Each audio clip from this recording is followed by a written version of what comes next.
Olá, minha primeira review hoje, não vai ser um vlog, só faço vlog, né? Ah, eu ainda não terminei o segundo livro que eu comecei aqui no projeto, eu tive essa mudança, que foi o História do Cinema, porque deu alguns problemas, eu vou tentar ser muito breve.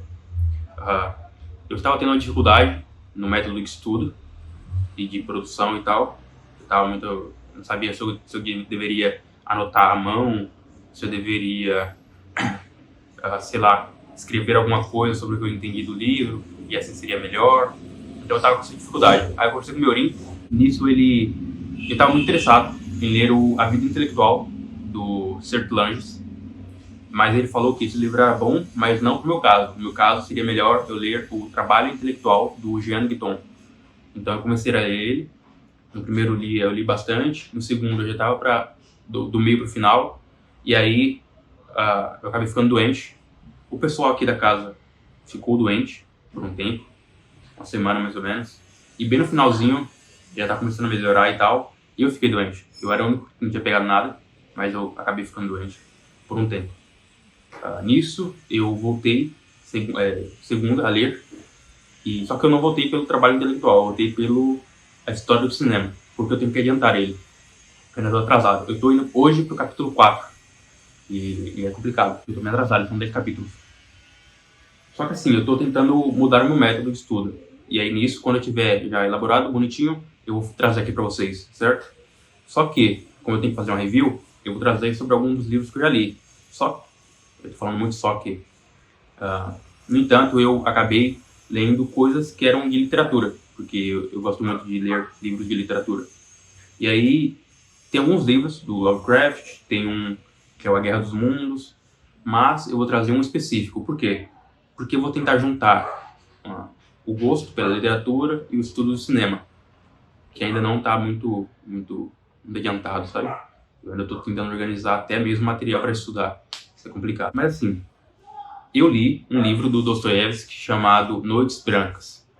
Ele é muito importante, eu vou tentar trazer aqui para vocês. Além da review, eu vou tentar trazer para vocês aqui 5 livros, que é uma sequência para vocês lerem Dostoiévski, para vocês começarem a ler ele. Porque algumas pessoas tentam pegar a ordem cronológica e assim ver como ele foi evoluindo. Outras pessoas tentam ir no aleatório e acabam se dando mal porque pegam, sei lá, Os Demônios, que é um livro dele grande e denso, antes de algumas coisas, e aí acaba se perdendo, ou acaba não gostando. Mas enfim, eu vou tentar trazer 5 livros com a sequência, tá? E aí ele começa pelo Noites Brancas. E a Noites Brancas eu já li 3 vezes, que eu gosto bastante. Essa terceira vez eu li para fazer a review mesmo. Só que assim, tem mais de uma semana que eu li o livro. Eu lembro bastante dele, só que... Caramba, eu tô falando muito, só que... eu acabei pegando os 2 filmes, as 2 adaptações para cinema, e eu vou relacionar os 3, tanto o livro quanto as 2 adaptações, que é meu interesse aqui na casa, então eu vou tentar relacionar os 3, tá? Nisso, eu tenho que deixar claro aqui que é a minha primeira review, eu não sei fazer uma review direito, eu tô aqui sem nada, eu não escrevi nada, eu não tentei anotar, eu simplesmente liguei a câmera e tô aqui falando. Mas eu vou tentar dar o meu melhor e peço desculpas se ficar ruim.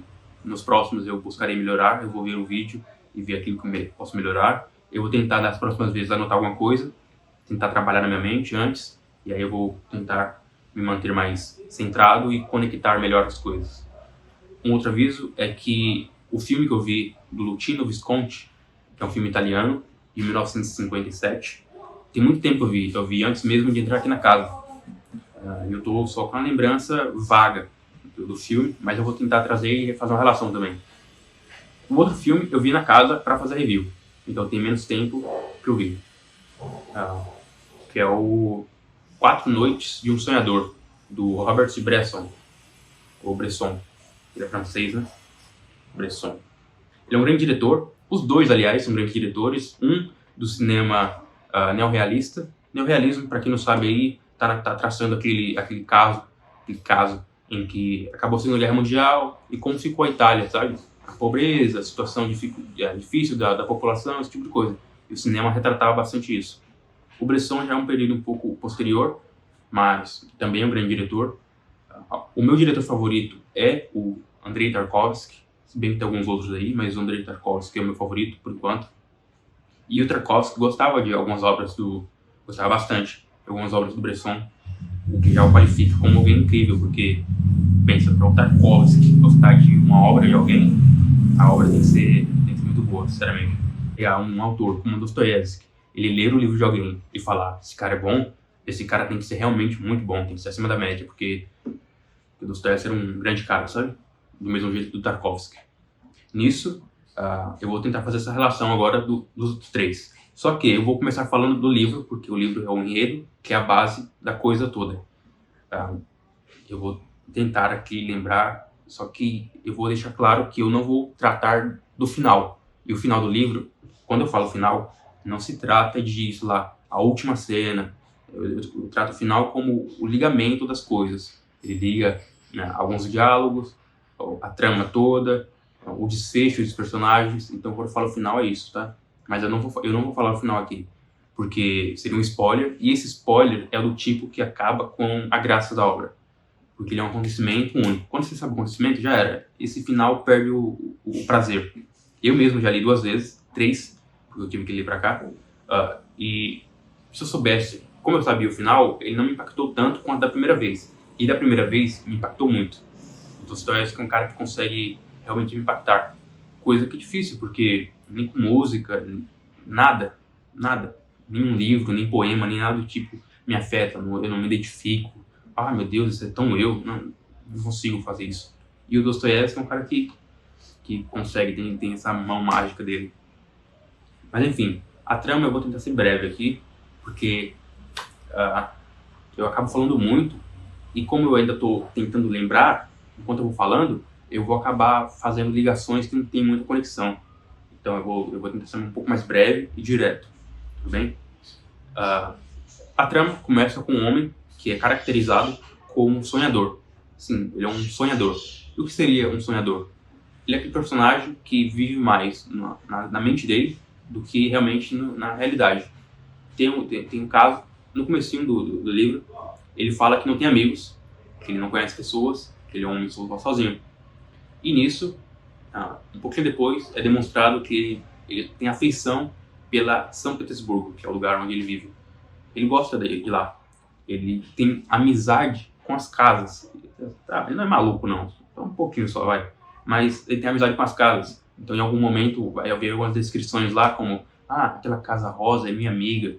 Eu nunca vou perdoar o que fizeram com ela no ano passado. A pintaram de amarelo e a deixaram com a cor do Império Chinês. E até as vigas não foram perdoadas. Sabe, esse tipo de coisa. Quando eu passo pela cidade, eu olho uma janela e é como se falasse: olá, como você está? Isso aqui. Então, você vê que ele tem esse diálogo com as casas. O que é estranho, né? Mas a mente dele é muito, muito criativa, então ele vive assim nesse mundo, isso aqui. E esse é um livro que ele dá uma brincada com o romantismo. Eu não sou um especialista em romantismo, eu não li muita coisa, eu já li uma coisinha ou outra só, mas vocês sabem que o romantismo, que é o que eu mais consumi de romantismo foram as músicas. Eu gosto bastante ali do Chopin, Franz Liszt, alguns caras do piano, do violino, eu gosto de alguns ali, o Berlioz, deixa eu ver, Paganini, enfim, eu gosto da música. E há toda essa vivência, sabe? Como se o amor, o sentimento fosse elevado. Então você vai ter personagens que em 3 dias amam apaixonadamente alguém e dariam a vida por ela. Então são aspectos ali do romantismo, né? Que, claro, não vão tanto pelo que eu tô falando, porque eu ainda não estudei isso. Só uma impressão mesmo de alguém que lê livros em si, literatura, e não história, isso, crítica. Só leio os livros mesmo. Que é bom, né? Ler os livros também. E nisso ele dá uma brincada, ele parece brincar um pouco com esse aspecto do romance. Enquanto você for ler, você talvez vai perceber isso. Que o amor, ele parece ser vivenciado apenas na mente, no romance. Deixa eu ver se eu pego um trecho aqui do próprio livro, Pô, eu não separei nada, então vai demorar um pouco. Aqui. Se a senhorita soubesse quantas vezes fiquei apaixonado dessa forma. Mas como? Por quem? Ela pergunta, né? Ora, ele responde. Por ninguém. Por um ideal. Por aquela que me aparecia em sonho. Crio romances inteiros em meus devaneios. Isso aí é bonito. Isso mostra bastante do personagem. E você pensa. Assim, não é que você pensa, mas se você reler esse livro, você vai ver que o Dostoiévski ele sabe trabalhar a história com aspectos que ele já colocou na mesma. Isso significa que você não vai ser tão surpreendido como seria, mesmo sendo. Tipo, o desfecho final é bastante impactante. Ele é simples, mas ele é impactante. E aí nisso, se você reler, você vai perceber que o desfecho já foi trabalhado antes. Porque algumas coisas você vê que já estão em alguns diálogos dos personagens, em alguns monólogos. Então alguma coisinha já está ali atrás. Dostoiévski já trabalhou o terreno antes de te mostrar o que veria, né? Que nasceria ali. E assim, a história é muito simples. Tem esse sonhador, é um personagem sonhador, descrito como um sonhador. E ele encontra uma garota. Ela tem seus 17 anos, mais ou menos. Está numa ponte ali em São Petersburgo. E eles estão ali num momento em Noites Brancas. Noites Brancas seriam, como posso dizer, eu pesquisei isso há muito tempo, sabe? Foi na primeira leitura, aliás. Noites Brancas seriam umas noites, é de noite, só que não está escuro. Não é como se fosse de dia, mas não está escuro. Tem uma certa luminosidade ainda. Isso não acontece na Europa toda, eu acho que é só na Rússia, e eu não sei nem se na Rússia toda, talvez seja só em São Petersburgo, e em alguns outros lugares, em algumas províncias assim e tal.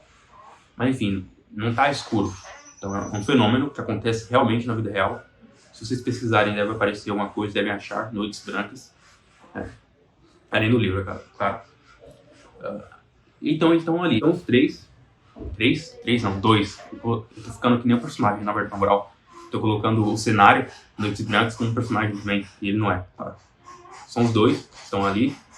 E aí entra uma terceira personagem, que não é mesmo personagem, ele é só um método ali pra ligar a história, tá? Essa garota tá chorando na ponte, ele vê ela, o personagem principal, ele dá uma olhada pra ela, acho que ela olha ele também, e aí ele tenta falar com ela, eu falo ou não, eu vou ou não, ela tá chorando, talvez eu possa fazer alguma coisa, mas ele desiste, não, melhor não, então ele desiste. Só que nisso aparece outro cara, esse outro cara ele meio que vai incomodar ela, sabe? Eu não sei se ele tentaria abusar dela, ou algo do tipo, mas é o que parece, porque ele dá uma perseguida nela. Não, nada correndo, nem nada do tipo, não. Mas ele persegue ela, ele vai andando atrás dela e tal. Nisso, o nosso personagem principal, o senador, ele intervém e ele se afasta. Ele afasta o cara, né? Nisso, eles se interagem, os dois. E ele pergunta, por que você não me deixou se aproximar de você no começo? Se tivesse deixado, isso provavelmente não teria acontecido. E ela fala, eu não te conhecia. E você conhece agora? Ele responde, não, mas assim, a atitude dele demonstrou algo, sabe? Ele tentou ajudá-la, então foi positivo.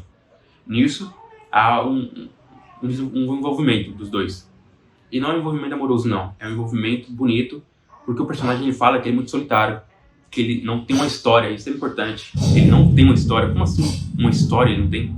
Sabe? De onde ele veio, pra onde ele quer ir, esse tipo de coisa. Só que assim, pra mim parece haver bastante contraste nesse tipo de coisa. Porque ao mesmo tempo que ele fala, eu sou solitário, eu não tenho uma história, em algum determinado momento, os dois vão ter que se conhecer, né? E ela é muito direta. Me conte a sua história e eu conto a minha. A gente vai se conhecer assim. Ele é bem direto. Nisso, esse homem sem história e que não fala muito, ele vai falar que nem a pior matraca do mundo. Meu Deus, é muito grande o tanto de coisa que ele fala no texto. É assim, é página, se você lendo ele falando. E falando de uma forma rebuscada, tá? Não é de qualquer jeito, não é um diálogozinho. Rebuscada. Então é que Elo ia na minha casa e eu senti uma depressão, que não sei o que. E você fica assim, né? Meu Deus do céu, meu Deus. Não é chato, tá? Aliás, eu tenho que ler de novo só esse trecho para eu pegar melhor cada fala ali. Porque quando eu leio, eu começo a dar uma cansada, sabe? Meu Deus, isso aqui.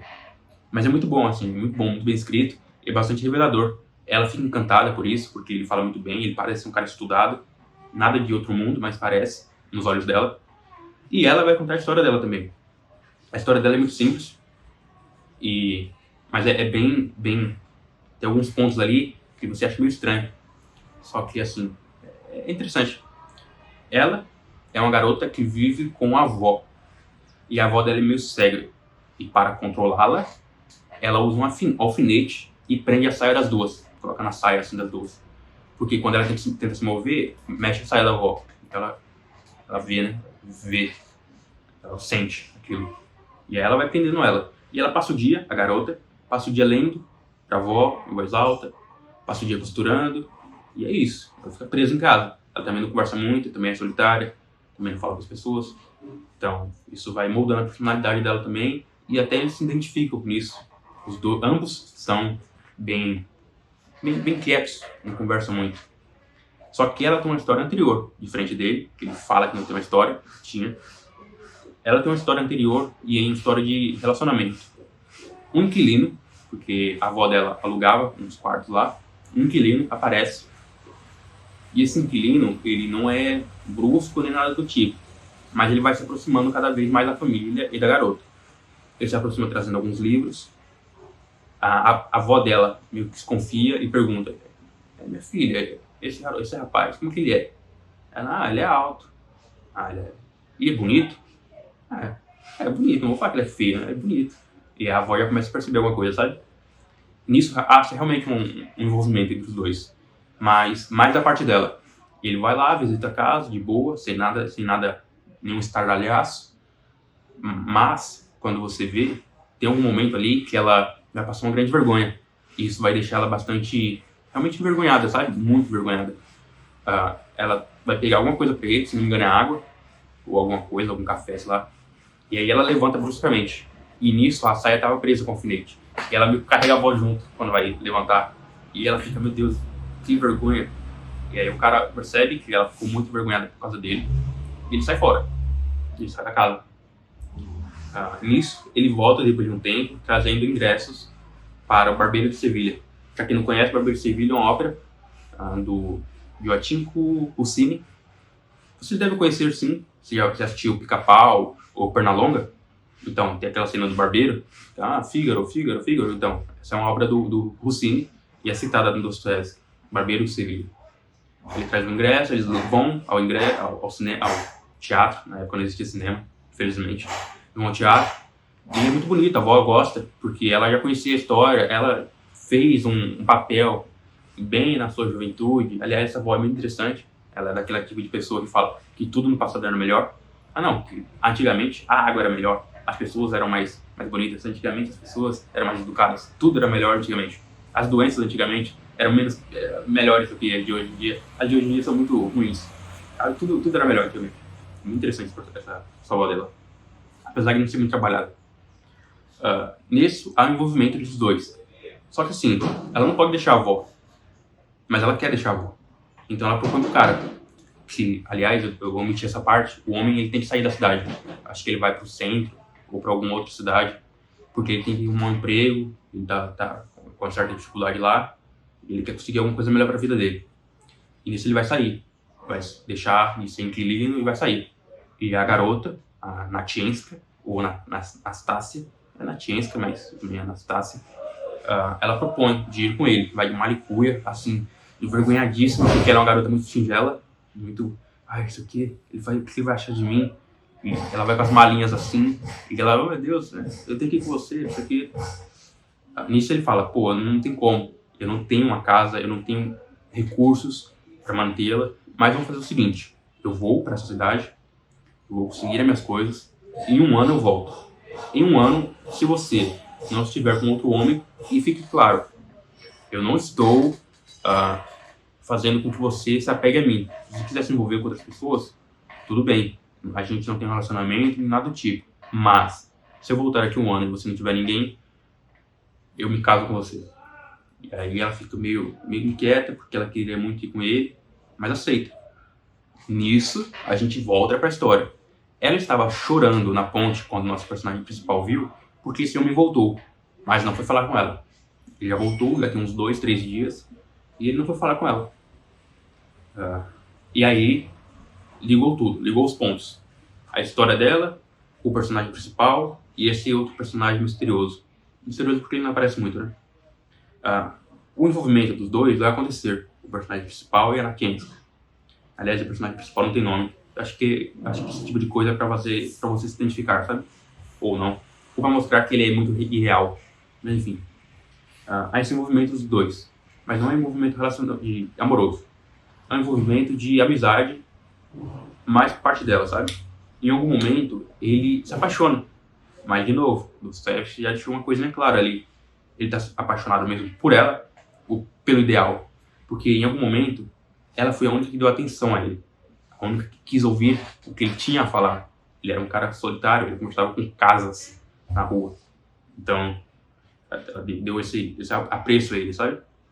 Então você pensa, ele tá realmente apaixonado? Não sei, descobri, né? Na sua própria interpretação. Na minha não tava, não. Na minha coisa da cabeça dele. Mas enfim, há esse envolvimento entre os dois. Ele tenta ajudá-la, porque ela tá triste, tá não sei o que, ele tenta conversar com ela. Em algum momento, ele propõe de ela escrever uma carta e ele entregar para o personagem lá que chegou na cidade. E nisso, vai ter o desfecho de tudo. O desfecho eu não vou contar. Por quê? Porque estragaria a história para vocês. E eu quero que vocês leiam, eu indico esse livro. Assim, acho que foi até bom não ter indicado antes, mas eu certamente indicaria esse livro tranquilamente. Então leiam Noites Brancas, do Dostoiévski. E agora eu vou tentar fazer uma relação com os filmes. Beleza. Desculpem, né, porque eu não fiz relação. E o filme que eu vou falar agora tem muito tempo que eu vi. O filme que eu vi foi do Luchino Visconti. Ele é um diretor italiano do período realista. Eu acho que eu falei aqui no começo, que é bagulho de guerra, não sei o quê, como ficou a situação da Itália, né?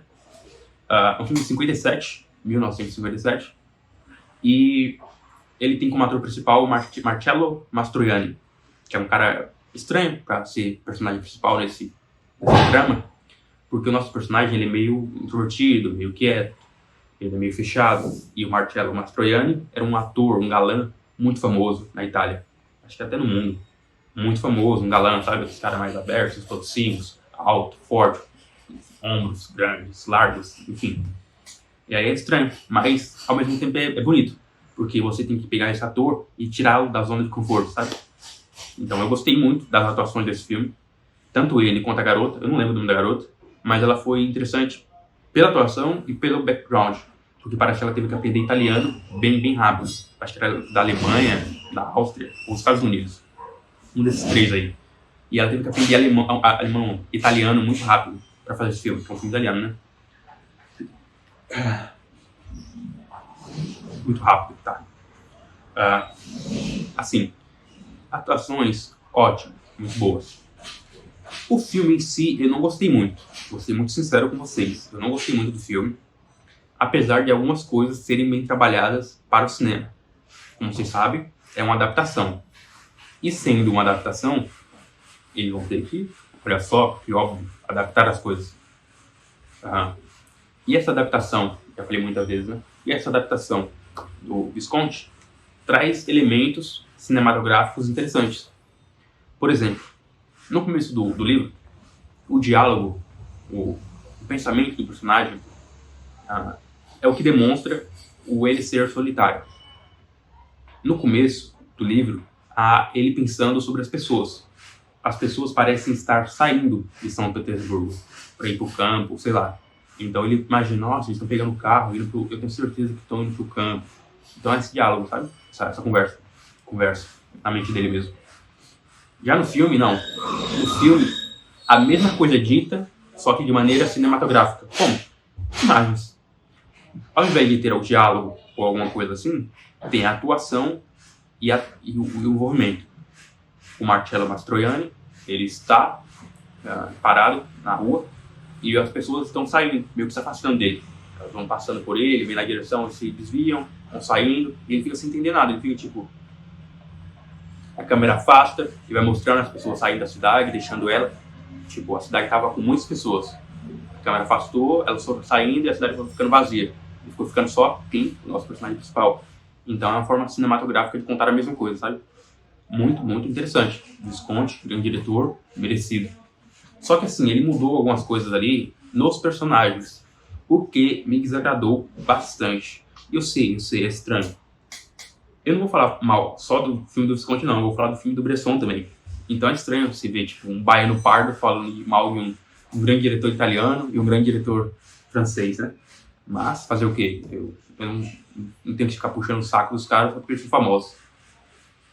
Eles têm ótimos filmes, tá? Mas esses em si eu não gostei. Tá. O filme do Bresson, ele também possui elementos cinematográficos interessantes, como no final. Eu não vou contar o final, é claro, mas em algum momento tem o personagem principal do Bresson, ele olha para a lua e a garota olha para a câmera. Então é esse foco. O cara olha para a lua, a garota para a câmera. Por quê? Porque tem a ver com o final. Então é um elemento cinematográfico para você contar a mesma coisa da história sem palavras. Então esse tipo de adaptação é interessante. Só que no filme do Bresson, por exemplo, o começo, diferente do Visconti, é ruim. Por quê? Porque ele apresenta o personagem como alguém só, mas que não liga muito para as coisas, sabe? Então, ele está andando na rua, Paris, olhando os lugares e tal. Em algum momento, ele vai para um campo, uma espécie de campo, e aí ele pula uma cerca lá, ele dá uma cambalhota no chão, sim, ele dá uma cambalhota, ele tá andando, cambalhota. Aí ele tira a jaqueta dele, blusa, sei lá, coloca aqui no ombro, daquela maneira meio pomposa, coloca no ombro, começa a andar, aí ele começa a assoviar, e aí, acho que é uma música, e aí passa algumas pessoas, ele tá assoviando, sem ligar pra ninguém, e é isso. É uma forma de apresentar, como vocês perceberam, é uma forma de apresentar um personagem, dá uma personalidade já mais evidente pra ele, só que é bem incongruente, né, com a trama da parada. E o meu problema com o filme do Bresson em si é esse. Ele faz algumas mudanças drásticas, eu vou citar só mais uma. Ele implica nudez ali, ele coloca nudez na trama. A personagem que eu te falei do livro, ela é muito singela, certo? Ela vai tentar meio que se aproximar do cara pra ir com ele, mas ela não vai de uma vez. Ela fica 1h30 na escada, tentando ir, ela ficando gelada, e meu Deus, o que ele vai pensar de mim? Eu tô com a mala aqui, eu vou me entregar pra esse cara, não sei o quê. Já no filme do Bresson, sei lá, ela fica pelada assim, pá, de boa, tranquilo. E aí o cara tá lá, e eles ficam juntos, aí eles se abraçam, fica uma cena no close assim, os dois abraçados, pelados. E eu fico assim, cara, o que eu tô vendo aqui, cara? O que é isso? Aí eu vou pensar aqui, não, deixa eu pensar racionalmente. É uma adaptação não fiel à obra. Ele está mudando. Bacana.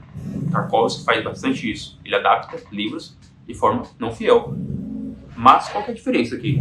O Tarkovsky, ele sabe trabalhar a trama que ele modificou. E o Bresson é melhor, não soube trabalhar. Em outros filmes eu acho que ele sabe sim, mas nesse não. Ele, para quem não sabe, o Bresson, ele é um diretor minimalista. Na verdade, ele é um expoente do minimalismo. Então, atuações muito secas, sem muita agressividade, sem muita emoção. Então, nada de, meu Deus, ou sorrisos extravagantes, não. Aqui, a trilha sonora não é nada pomposa, cheia de trombeta e bateria, não sei o que, não. Tranquilizinho. A cidade, as câmeras, é tudo muito calmo, quieto, minimalista, nada demais. É isso. Ele é um grande diretor, um expoente do minimalismo.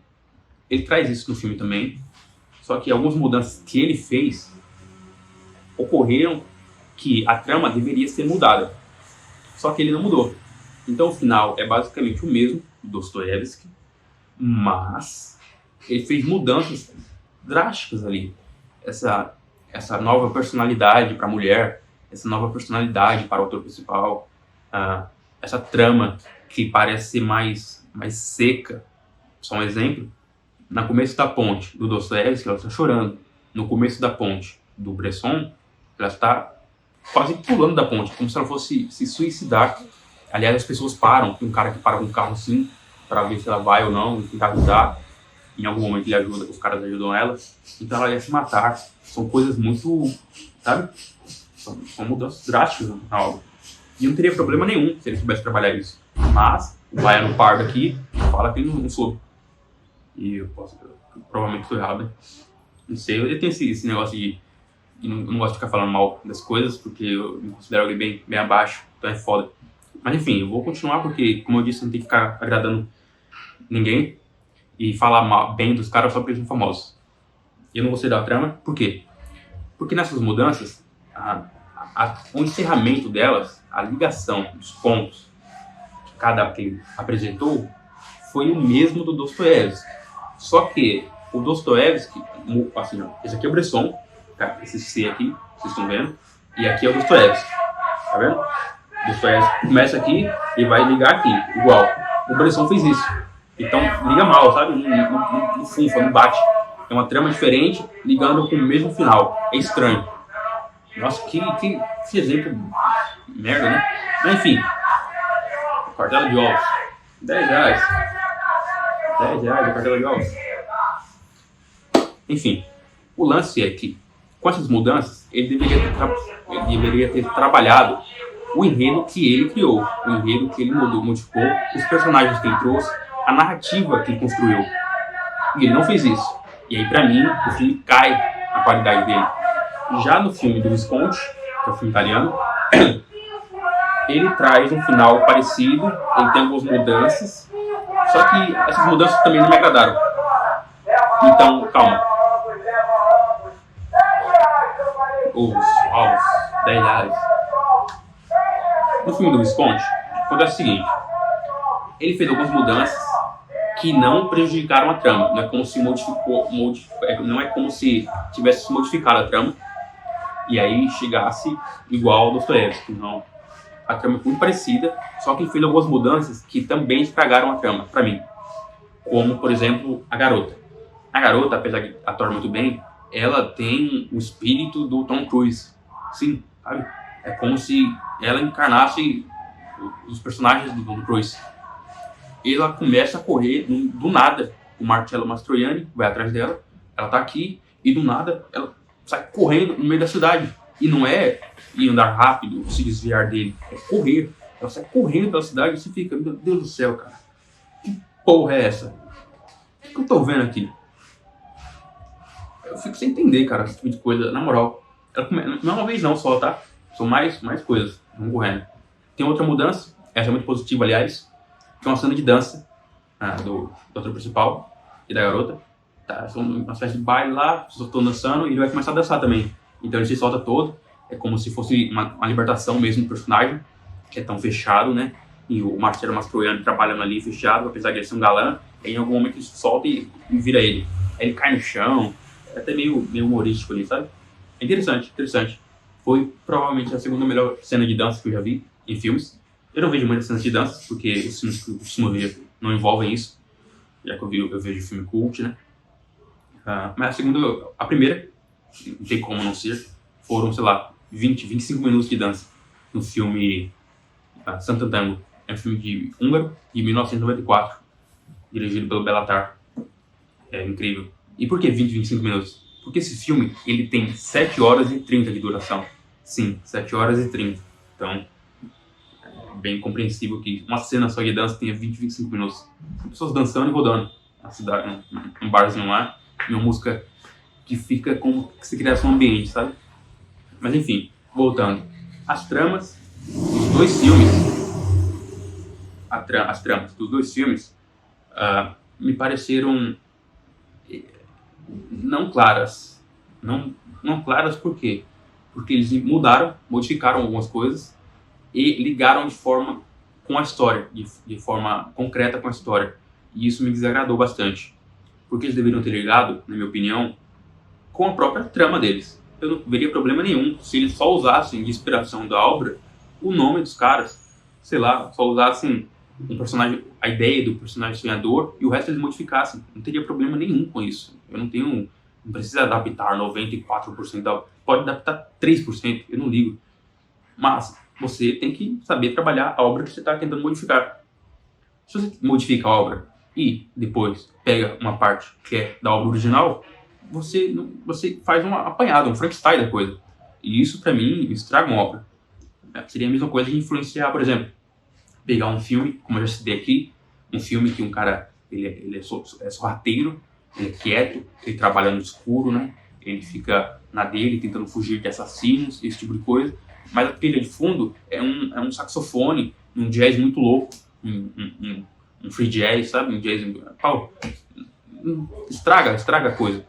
Ou é uma coisa, ou é outra. Ou você trabalha a sua trama, ou você trabalha a trama do cara. Se você fizer ligações, ótimo, mas saiba fazer essas ligações. E nenhum dos dois filmes me pareceu interessante nesse ponto. Assim, eu vou recomendar aqui pra vocês, leiam o Noites Brancas, que é maravilhoso, do Dostoiévski, muito curto. Eu li 3 vezes, e as 3 vezes foram de uma vez só, literalmente de uma vez só, muito curtinho. Só um capítulo que é um pouquinho maior, mas no livro todo ele é curto, então vale muito a pena, e é Dostoiévski. E os filmes, olha só, ambos estão no YouTube. Aliás, eu vou usar minha conta pessoal, acho que eu uso o Gotha, como o DK fala, eu falo Goethe, Johann Wolfgang von Goethe, que é aquele cara lá que escreveu Fausto. Então vai aparecer lá no comentário, eu vou colocar o link dos 2 filmes, tá? Tem os 2 filmes no YouTube, eu vou colocar o link lá. Tá legendado, se não me engano, os 2, então é ótimo. Ótimo tá legendado, né? Porque senão eu teria que falar francês e italiano, e não é o caso.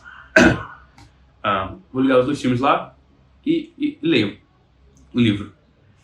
Eu vou fazer agora, eu vou trazer os 5 livros, que é a sequência para você ler Dostoiévski. É a sequência fodona? Não sei, mas a sequência que eu acho mais interessante e que eu peguei observando as pessoas que mais conhecem Dostoiévski. Elas costumam relacionar as obras entre elas. Talvez eles mudem uma posição ou outra, mas normalmente são elas, as 5 primeiras. Depois das 5, você pode pegar o que você quiser. Claro que eu recomendaria, após as 5, pegar mais umas 2 horas mais curtas dele, e aí você ir para, sei lá, Os Demônios, O Idiota, Adolescência. Adolescência ou Adolescentes? Agora eu não lembro. São obras grandes e densas dele, sabe? Claro, Irmãos Karamazov também, que é o mais famoso. Vamos lá, sequência. Noites Brancas. Só um adendo. Todos os livros eu recomendo da editora 34.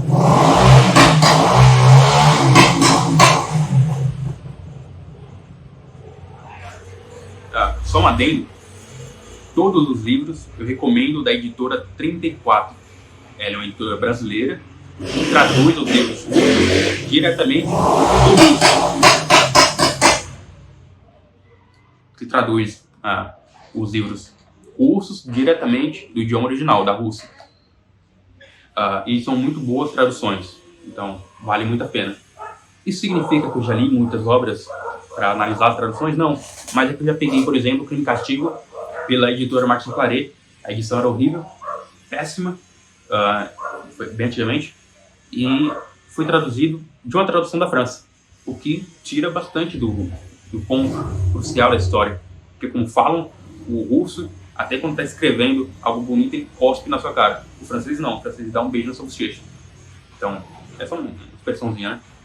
É diferente a escrita russa. E é bom que você pegue da Rússia mesmo, a tradução.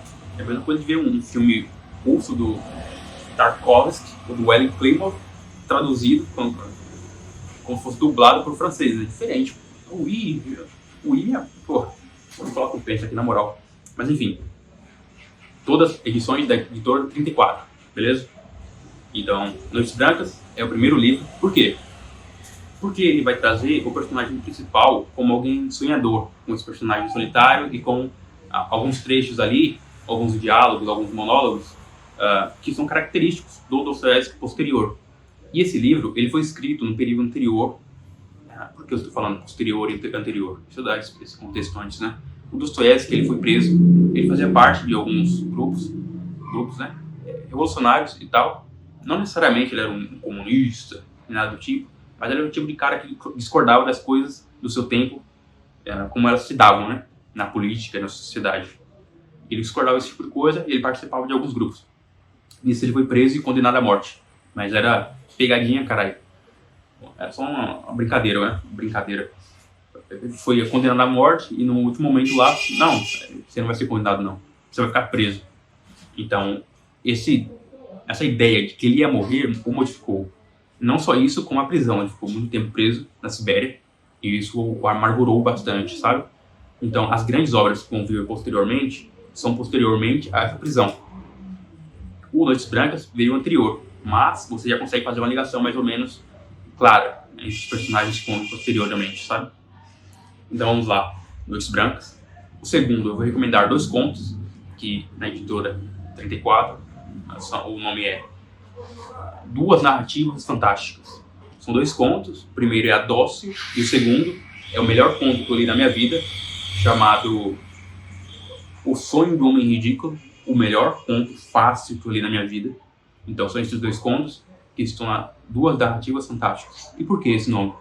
Porque o Dostoiévski mesmo as qualificou assim, já que apesar da honestidade e de parecer muito realista, há fatores ali que parecem inverossímeis e fantasiosos. Então, para deixar mais claro, essa preocupação dele é que entendam como realmente algo fantasioso, fantástico. Por isso, duas narrativas fantásticas. Pega esses dois livros, depois você vai para O Jogador. Por que O Jogador? O Jogador. Por quê? Porque ele é bem autobiográfico. Dostoiévski estava com uns problemas para para ele estava com uns problemas de jogos. Ele fazia jogos de cartas, sabe? Tinha esse problema, ele devia muita coisa, perdia dinheiro, e era isso. E aí pegou, se não me engano, dinheiro emprestado com a agiota. E, pô, os caras estavam cobrando ele. Pô, passa pra cá, mano, você tá devendo pra nós. E aí, Dostoiévski estava meio embaçado na situação, e ele pensou, pô, o único jeito que eu vou ter que ganhar dinheiro é escrever um livro. Então ele pegou e escreveu em 20 dias esse livro. E você vê que o cara, pô, ele é de outro nível. 20 dias, cara. O Jogador, enfim, é muito bom.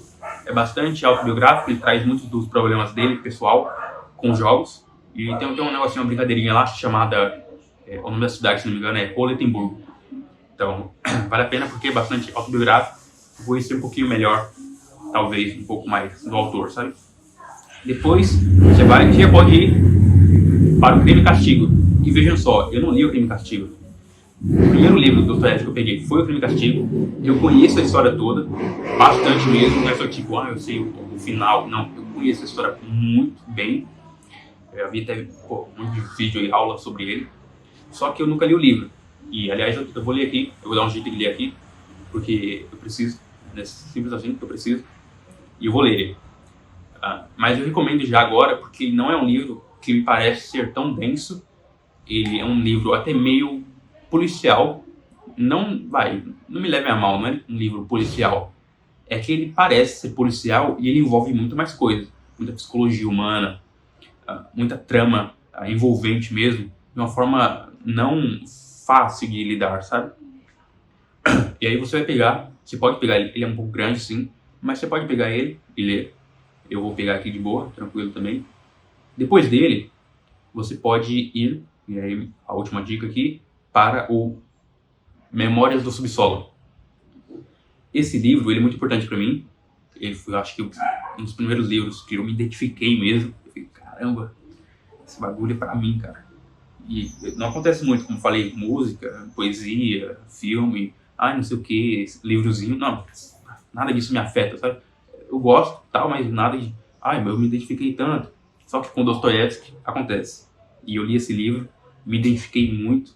Ele é dividido em duas partes. A primeira, meio que a filosofia do subsolo, tá? Essa filosofia dele. Muitos trechos ali são importantes para mim, como o lance das formigas lá. Quando vocês lerem, vocês vão entender o que eu tô falando. Preciso que você vá um pouquinho mais rápido. Eu vou terminar agora. Com o lance das formigas lá. E aí, e depois sim, tem as memórias propriamente ditas. E vale muito a pena. Ele é um pouco mais denso. É um pouquinho mais denso. Eu não diria para você começar por ele jamais.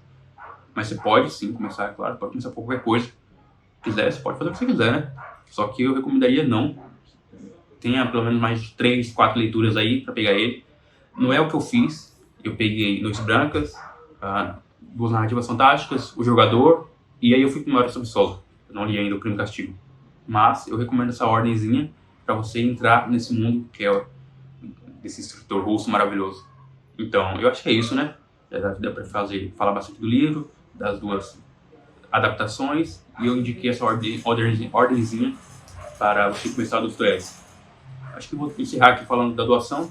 Você me fala, né? Você pode ajudar o Baiano aqui, ou a Universidade Libertária. Vai aparecer aqui na edição ou na descrição. É só clicar aí e com o que você puder ajudar, vai ser ótimo. Então, acho que é isso. Muito obrigado. Tchau.